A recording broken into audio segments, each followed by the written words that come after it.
I stared at my phone, reading the text message for the 5th time. Sorry, Olivia. We won't be attending your tiny wedding.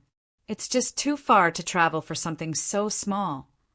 My own mother had sent that, followed by similar messages from my 3 sisters and both brothers.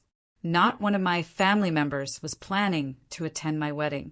My fiancé James found me sitting on our apartment balcony, clutching my phone with tears streaming down my face. "What's wrong, Liv?" he asked, kneeling beside me. His warm hand covered mine, but even his touch couldn't melt the ice forming in my chest. "My family isn't coming to our wedding," I whispered. "Not a single one of them." James' face darkened. We'd been planning our intimate ceremony for months.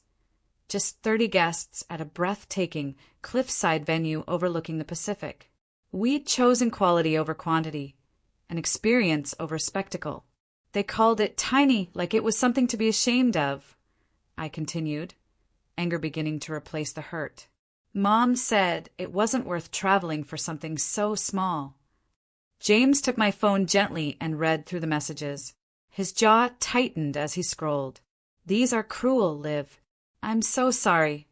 What my family didn't know, what no one knew except James and me, was that our tiny wedding was actually costing us over $300,000. James had quietly sold his tech startup 6 months earlier for a sum that still made my head spin. We decided to keep the windfall private, wanting our friends and family to treat us the same as always. "Let them think what they want," I said, finally wiping away my tears. "This day is about us, not them." But as the weeks passed, the sting of their rejection didn't fade. Every time I tried on my custom design gown that cost more than a luxury car, I thought about how my sisters wouldn't see me in it. When James and I tasted the menu prepared by the Michelin-starred chef we'd hired, I thought about my father, who would have loved the perfectly aged ribeye. "I can't believe they're being so shallow," my best friend Rachel said when I confided in her. She was helping me address the handcrafted invitations that cost $200 each. Just because you're not having some massive ballroom extravaganza, they think it's not important. My mom literally asked why we were bothering with a ceremony at all if it was going to be that small, I replied, trying to keep my voice steady. She suggested we just go to the courthouse and then have dinner somewhere nice. Rachel snorted. If only she knew. The truth was, we could have invited hundreds of people and paid for them all to stay at 5-star resorts for a week. Money wasn't the issue. We genuinely wanted an intimate, meaningful experience with the people who mattered most to us. The fact that almost none of those people were my blood relatives was becoming a painful reality. 2 weeks before the wedding, my youngest sister Megan called me. My heart leapt with hope that at least one family member had changed their mind. "So, I've been thinking about your wedding," she began, and I held my breath. "Is there any way you could move it to next year instead? Maybe plan something bigger that everyone could attend?" The disappointment hit me like a physical blow. "No, Megan. The wedding is in 2 weeks. Everything is set. It just seems selfish to have it so far away when you know Mom can't afford to travel right now," she continued, as if I hadn't spoken. "And with only 30 people? It's like you don't even want us there." I bit back the words that threatened to spill out. My mother could absolutely afford to travel. She'd just returned from a cruise with her friends, and I had desperately wanted my family there. They were the ones who had declined. "I have to go," I said quietly and hung up. Then I walked to our spare bedroom, closed the door, and sobbed until my throat was raw. The night before our wedding, James found me on our balcony again. The lights of the city twinkled below us, and I was wrapped in a blanket despite the warm evening. "Second thoughts?" he asked softly, sitting beside me. I shook my head. "No, not about you. Never about you. But..." He knew me too well.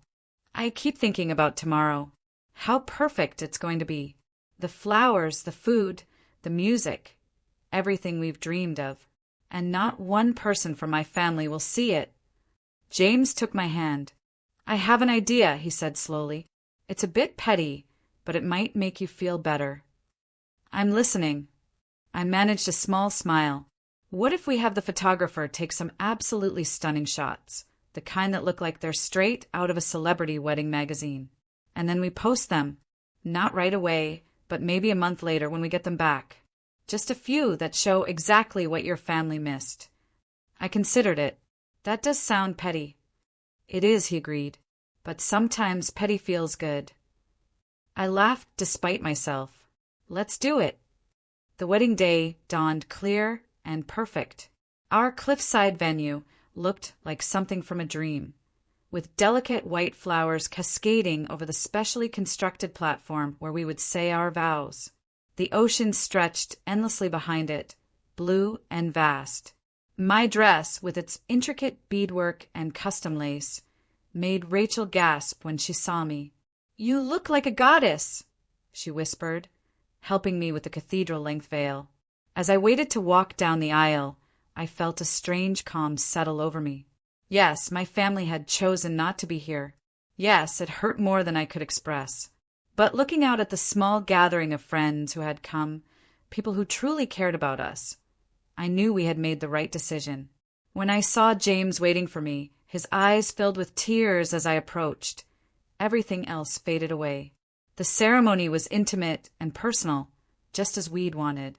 We'd written our own vows, and when James promised to be my family now and always, I felt the first fracture in the wall of hurt I'd built around my heart. Our reception was held in a glass-walled pavilion overlooking the ocean.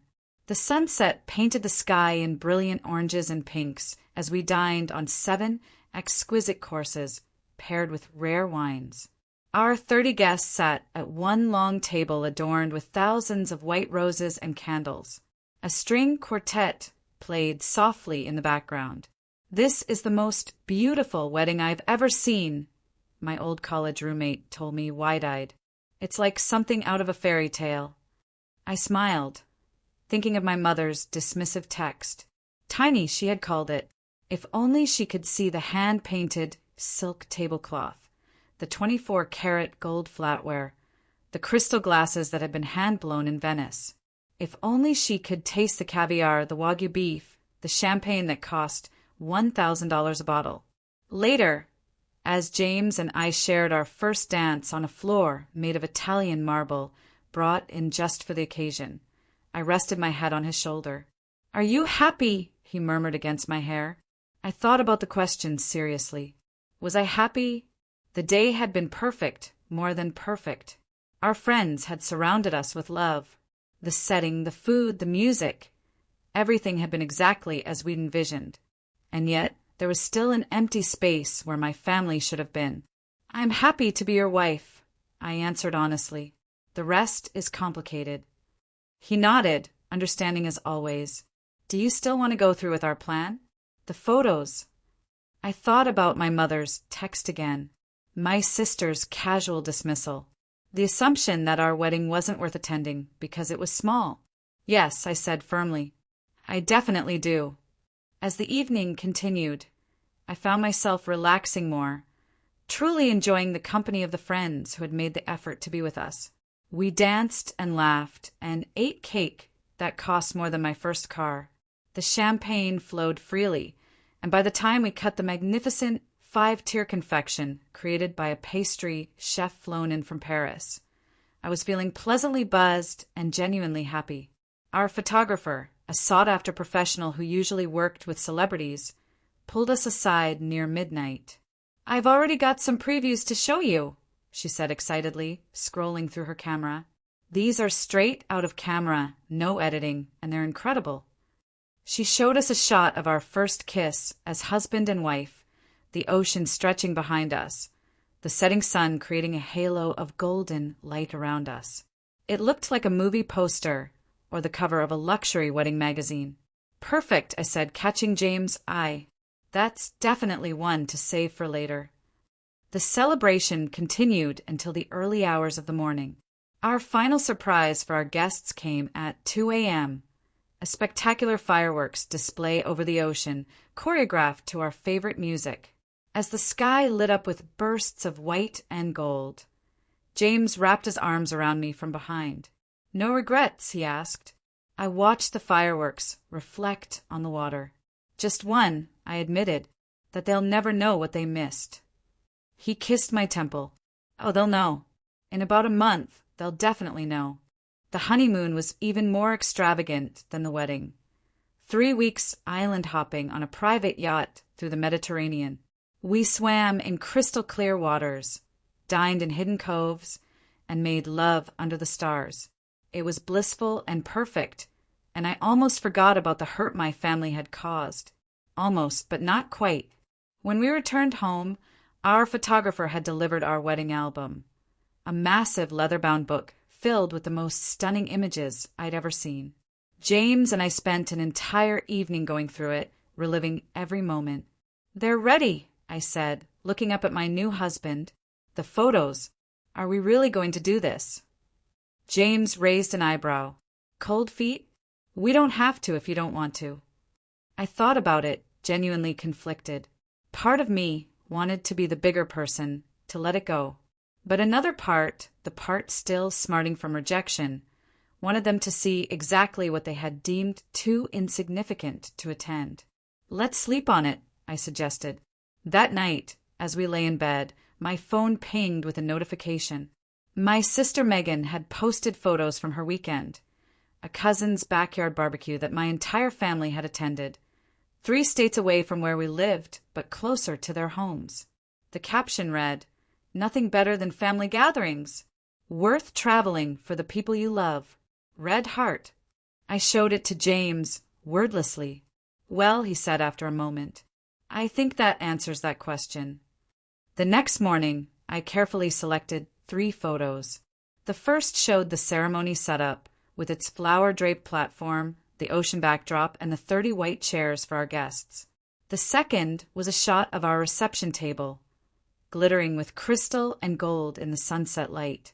The third was of James and me during our first dance, the marble floor gleaming beneath us, my couture gown catching the light, his custom tuxedo perfectly fitted. I uploaded them to Instagram with a simple caption. 1 month ago today, I married the love of my life in an intimate ceremony overlooking the Pacific. It was exactly the wedding we wanted, small, meaningful, and absolutely perfect. #JustMarried, #1-month anniversary. Then I waited. It didn't take long. Within an hour, my phone was blowing up with notifications. First came the likes and comments from friends who had been there, reminiscing about how beautiful the day had been. Then came friends who hadn't attended, expressing awe at the images. And finally, predictably, came my family. My youngest sister was first, sending a private message that simply said, "WTF, Olivia?" Then my other sisters, commenting publicly on the photos with variations of "This doesn't look tiny to me," and "Why didn't you tell us it was going to be like this?" My mother called. I let it go to voicemail. Then she texted, "I need to talk to you right away. Please call me back." I showed the phone to James, who was working on his laptop beside me. He set it aside and read through the notifications. "Feel good?" he asked, his expression carefully neutral. I considered the question. Did I feel good? There was a certain satisfaction in their shocked reactions, yes. But underneath, it was something else. A deep sadness that they had only cared once they saw how expensive and elegant the wedding had been. Not because they had missed an important day in my life, but because they had missed something impressive and exclusive. "I don't know what I feel," I admitted.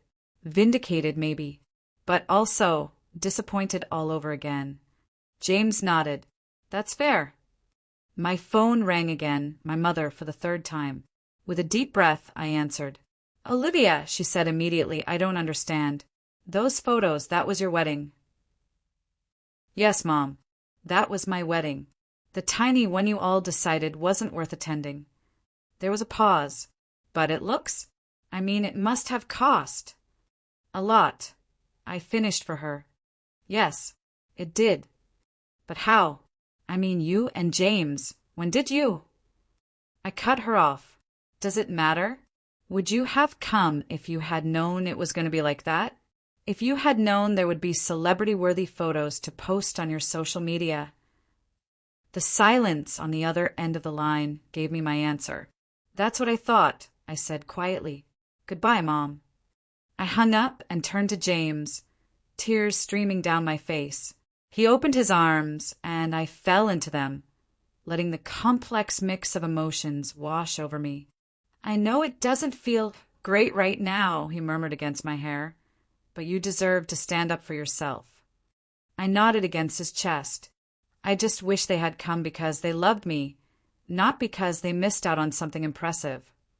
As the day went on, more messages arrived from extended family members, old friends, even my high school English teacher, who followed me on Instagram. Everyone wanted to know more about the spectacular seaside wedding they had seen in my photos.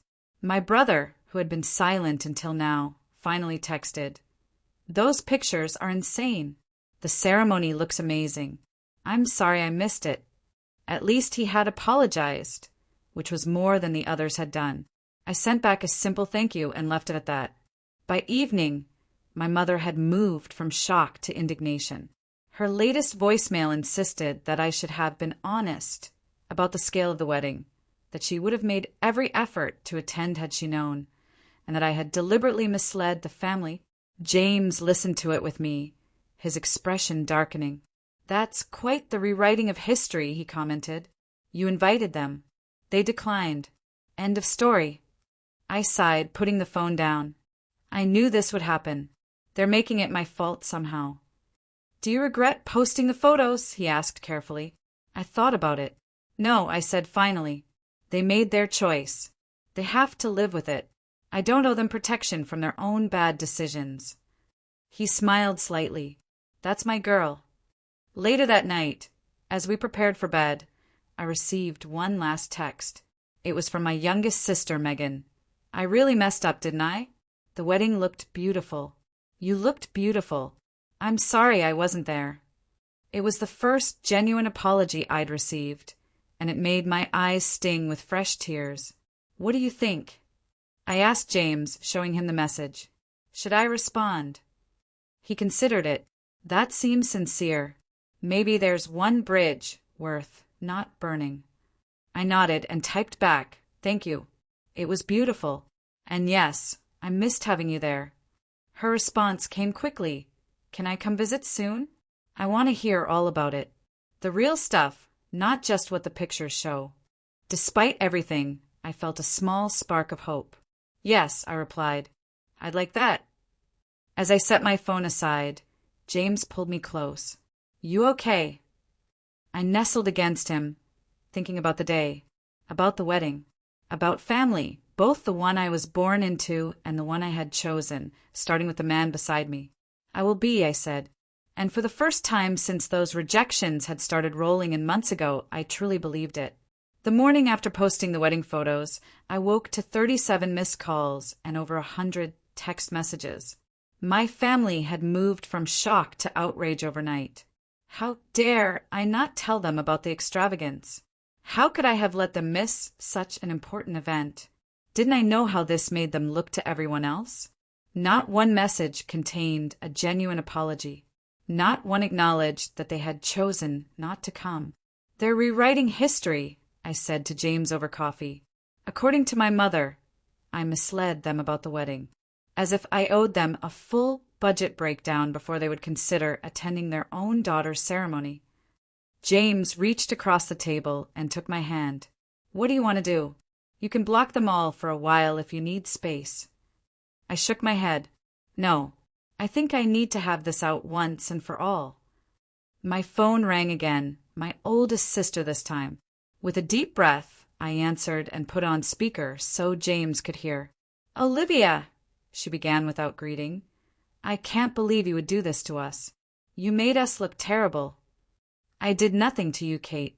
You chose not to come to my wedding because you decided it wasn't worth the trip for something small. Those were your words, not mine.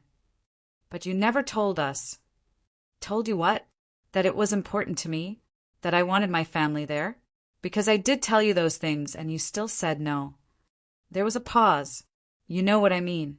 You never told us it was going to be so fancy. I closed my eyes, trying to control my anger. So you're saying you would only have come if you had known there was expensive food and flowers? That you needed the promise of luxury to show up for your own sister?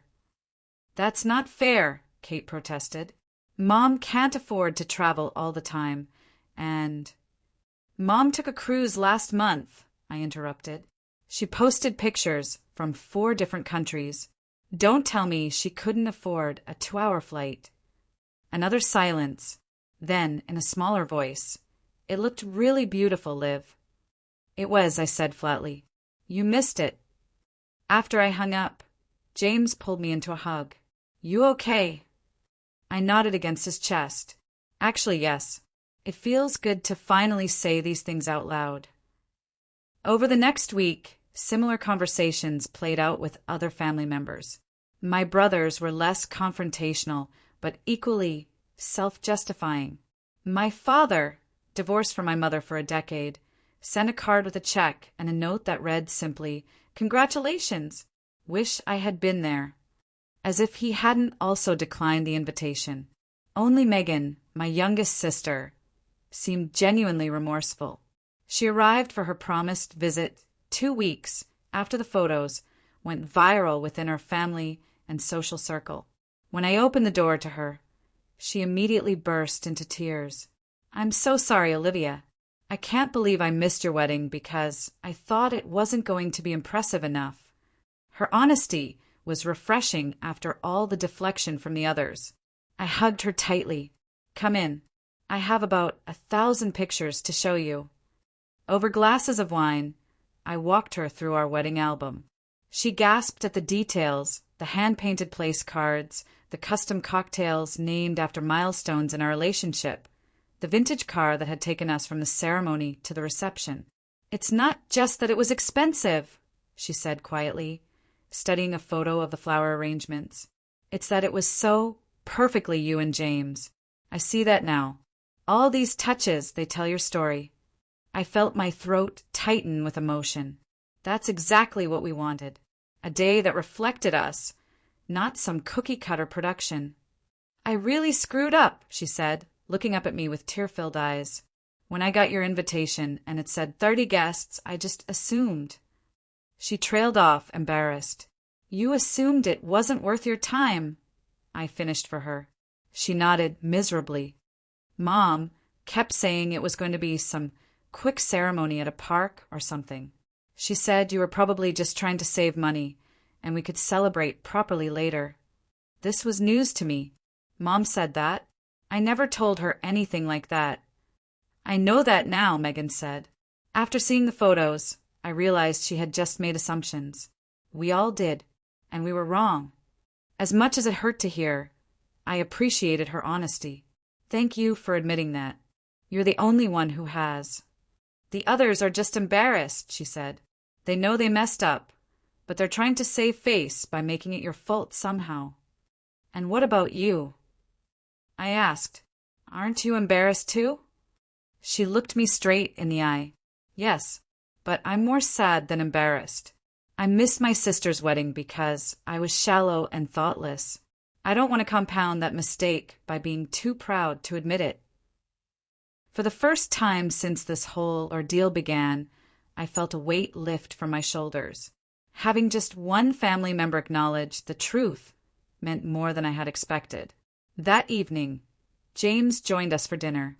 He was cautious around Megan at first, protective of me, but warmed up when he saw her genuine remorse. "Can I ask?" Megan ventured after her second glass of wine. "I mean, I know it's none of my business, but how did you afford all that?" The wedding looked like it cost a fortune. James and I exchanged glances. We had kept his business success private for various reasons, including not wanting family members to treat us differently or ask for money. "It did cost a fortune," James said simply. "I sold my company last year." Megan's eyes widened. "That little app startup? Someone bought it." He nodded. "For a lot more than we expected. We didn't tell anyone because we wanted to figure out our next steps without everyone weighing in." So when Mom was saying Olivia couldn't afford a real wedding, "We could have had 10 weddings," I said dryly. Money wasn't the issue. We wanted something intimate and meaningful, not a big show for hundreds of distant relatives and old college acquaintances. "Which makes it even worse that we didn't come," she said softly. "When you invited only 30 people, you were saying we were among your most important relationships." "Yes," I said simply. The realization in her eyes made my own fill with tears. The next morning, Megan insisted on seeing all the wedding videos, the menu cards, everything we had saved from the day. She listened intently as I described moments that hadn't been captured in the photos, the brief rain shower that had stopped just before the ceremony, the impromptu dance circle that had formed around midnight, the shooting star we had seen during our first dance. "I have a proposal," she said as we finished brunch. "What if we had a small reception party here? Just for family. Nothing fancy, just a chance for everyone to celebrate with you. See the photos and videos, and honestly, to apologize face to face." I hesitated. I don't know Megan. Most of them still seem more angry at me for making them look bad than sorry they missed it. "Let me work on them," she said earnestly. "I think they need a chance to make amends, even if they're too stubborn to admit it yet." I looked to James, who shrugged. "It's your call, Liv. But if it would help you find closure with your family, I'm not opposed." After Megan left, promising to talk to the others, I found myself surprisingly emotional. "Do you think I should do it? Have this family reception?" James considered the question. "I think it might be the bridge they need to admit they were wrong without losing face completely. People often need a path to redemption that doesn't require total humiliation." "When did you get so wise?" I asked, kissing him softly. "I've been watching a lot of therapy TikToks," he joked, making me laugh. 2 days later, Megan called with an update. "Everyone's in," she said excitedly. "Mom was the hardest to convince, of course, but Dad agreed right away, and once the brothers said yes, she didn't want to be the only one not coming." "Did you tell them about James' business success?" I asked, suspicious of their sudden enthusiasm. "Absolutely not," she said firmly. "That's your news to share or keep private. I just told them this was their chance to see what they missed and to repair their relationship with you." We set a date for the family reception, 3 weeks away at our apartment. I spent those weeks oscillating between anticipation and dread. Part of me wanted reconciliation, but another part remained deeply hurt by their initial rejection and subsequent deflection of responsibility. James supported me through the emotional roller coaster, never suggesting I should simply forgive and forget. "Whatever happens, we'll face it together," he assured me. "If they apologize, great. If they continue to make excuses, we'll deal with that too." The day of the family gathering arrived. We had decided to keep it simple. Good food catered from our favorite restaurant, the wedding album and videos ready to share, but no elaborate decorations or formal atmosphere. This wasn't a second wedding reception. It was a family meeting with hors d'oeuvres. My father arrived first, awkwardly presenting us with a crystal vase.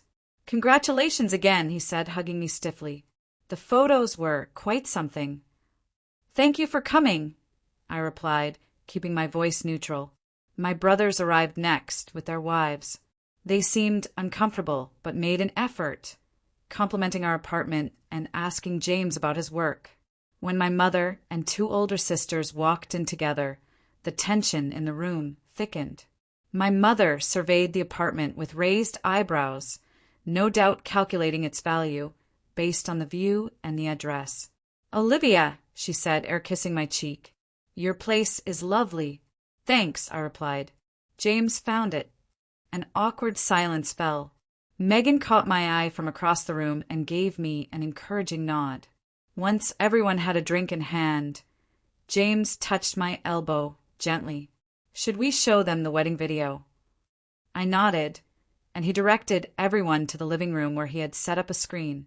As the video began playing, showing the stunning venue, the carefully curated details, and finally me walking down the aisle on a carpet of rose petals, I heard my mother gasp softly. The room was completely silent as they watched the ceremony, the reception, the first dance. When the video ended with our sparkler exit to the vintage Rolls-Royce, my oldest sister Kate had tears streaming down her face. "It was perfect," she whispered. "Absolutely perfect." I swallowed hard. Yes, it was. My mother cleared her throat. "Olivia, I think I speak for all of us when I say—" She paused, seeming to struggle with the words, "when I say that we made a terrible mistake." I held my breath, not daring to hope for a genuine apology. "We should have been there," she continued. "Regardless of how big or small, fancy or simple the wedding was going to be. You're my daughter, and I should have been there on your wedding day." I felt tears threatening, but held them back. "Yes, you should have."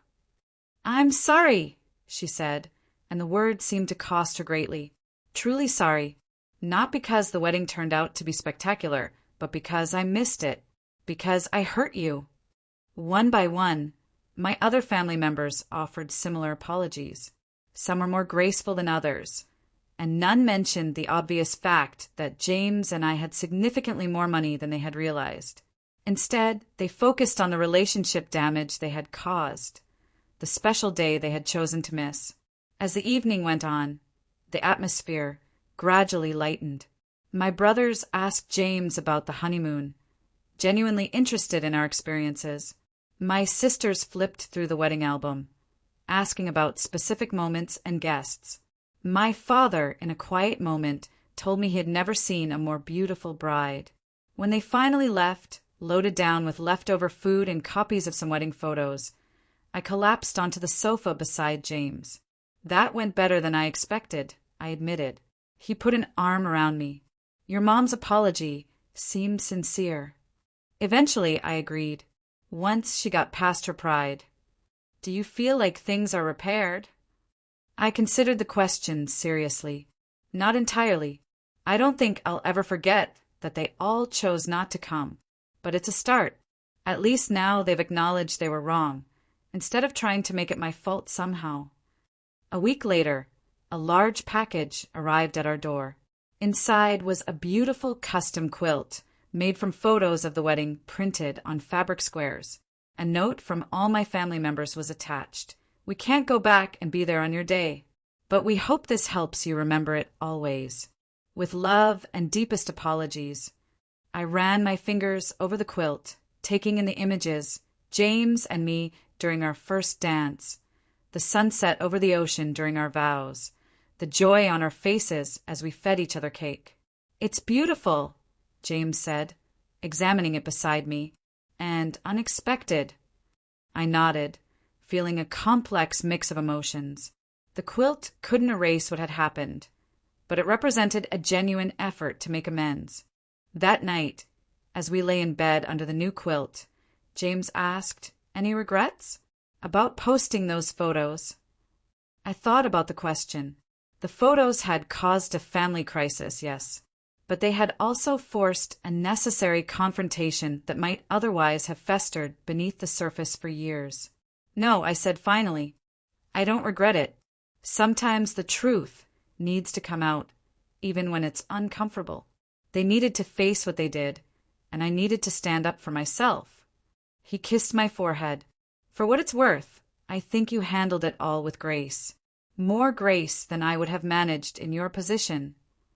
I snuggled closer to him. The irony is, I would have been just as happy with a small courthouse ceremony if they had been there to witness it. It was never about the fancy details. It was about celebrating with the people who matter most. "I know," he said softly. "That's why I love you." 6 months later, we hosted a dinner party for our first anniversary.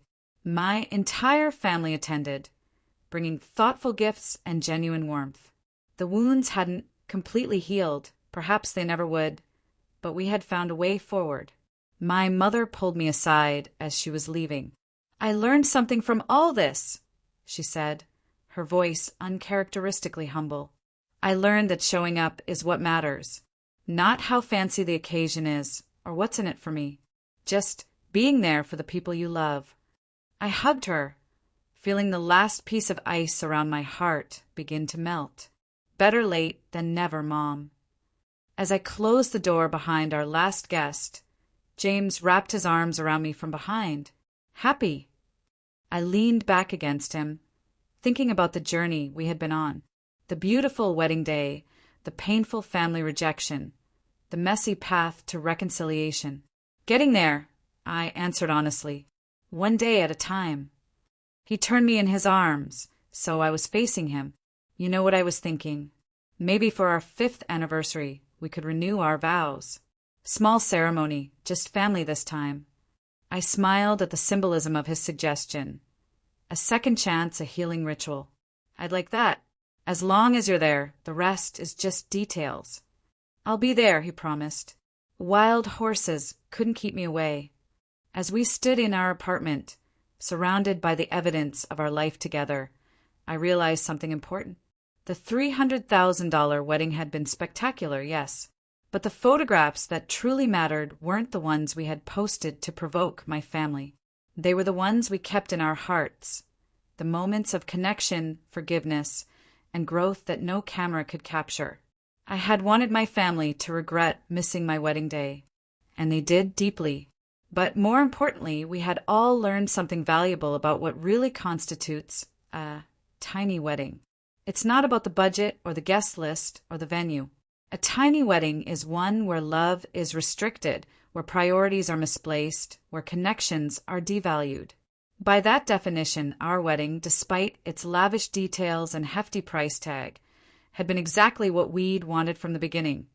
Intimate, meaningful, and filled with genuine love. The kind of love that can weather rejection, stand firm in its worth, and still leave room for reconciliation. Not tiny at all, but immeasurably vast.